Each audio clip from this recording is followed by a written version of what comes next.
नमस्कार दर्शक बंधु साई अनंत आश्रम को स्वागत। सेप्टेम्बर रे सूर्यपराग पूर्वर सूर्य तंकर नक्षत्र परिवर्तन करिसेंती। सूर्य को नक्षत्र गोचर रु चारोटी राशि लोक माने शुभफल पाई परिबे। आसंतु जानिनेबा एही चारोटी राशि विषय रे। एही समय रे सूर्य पूर्व फाल्गुन नक्षत्र रे गोचर करुछंती एवं सेप्टेम्बर 13 तारिख रे सूर्य उत्तर फाल्गुन नक्षत्र रे गोचर करिवे। सूर्य स्वयं उत्तर फाल्गुन नक्षत्र अधिपति। आसंतु जानिबा उत्तर फाल्गुनी नक्षत्र रे सूर्य को गोचर द्वारा केउं राशि गुड़िक शुभ एवं सकारात्मक भाव में प्रभावित हेबे। प्रथम रही मेष राशि। एही राशि लोकों पई सूर्य को गोचर बहुत लाभदायक होई पारे। जीवन रे खुशी आसीबो। अविवाहित लोकों पई भल विवाह प्रस्ताव आसीबो। व्यवसाय सफल हेबो। व्यवसाय प्रगति सहित खोलिबो। आय एवं आत्मविश्वास वृद्धि पाई पारे। पारिवारिक जीवन रे चाप ह्रास पाइबो। द्वितीयटी होची कर्कट राशि। कर्कट राशि लोकों पई सूर्य को गोचर बहुत अनुकूल होई पारे। आत्मविश्वास वृद्धि पाइबो एवं आपनको कर्मक्षेत्र रे नेतृत्व नेबार सुयोग मिलिबो। आयर नुआ रास्ता खोलिबो। आपण पुराणा अटिक रहितबा टंका पाई परिबे। संपर्क रे उन्नति हेबो एवं व्यवसाय रे बड़ लाभर संभावना रहिबो। आपण भल खबर सुनि परिबे।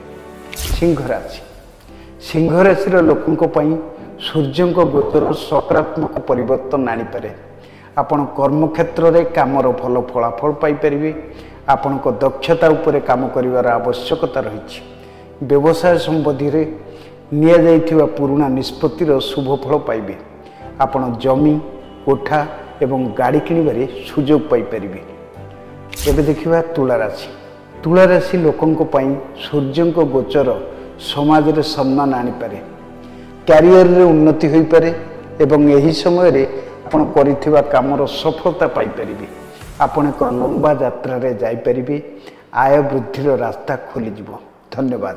तमे पुओ को नहीं कि बाबा पाखु आसला परे आपनकर कोन परिवर्तन हेछि? पुओर जो गोड़ हाथ फाटुतला तार भी कोन परिवर्तन हेछि? हां मो एमिति जने सांग पिलांक जो सुनी कि आपन पाखु आसी किंतु आसिला परे मो पुओ दीर्घ 7 वर्ष हला जो कष्टटा भोगुथिला मोर हृदबोध होछि से 7 दिन रे गला भलिया लागिला। तेन करी बहुत सॉल्व हो जाइछि।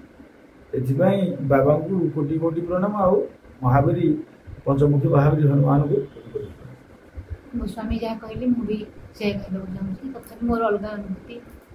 बाबा कहले मेडिटेशन करने आम 4 थर मेडिटेशन कलापर काली कर मेडिटेशन मुझे निजे महावीर आसिक छुई पेटू देवी मुझे कष्ट पाई मो पुओ एमती कि बर्तमान अनुभव करुँच मो पुओ भविष्य संपूर्ण भल।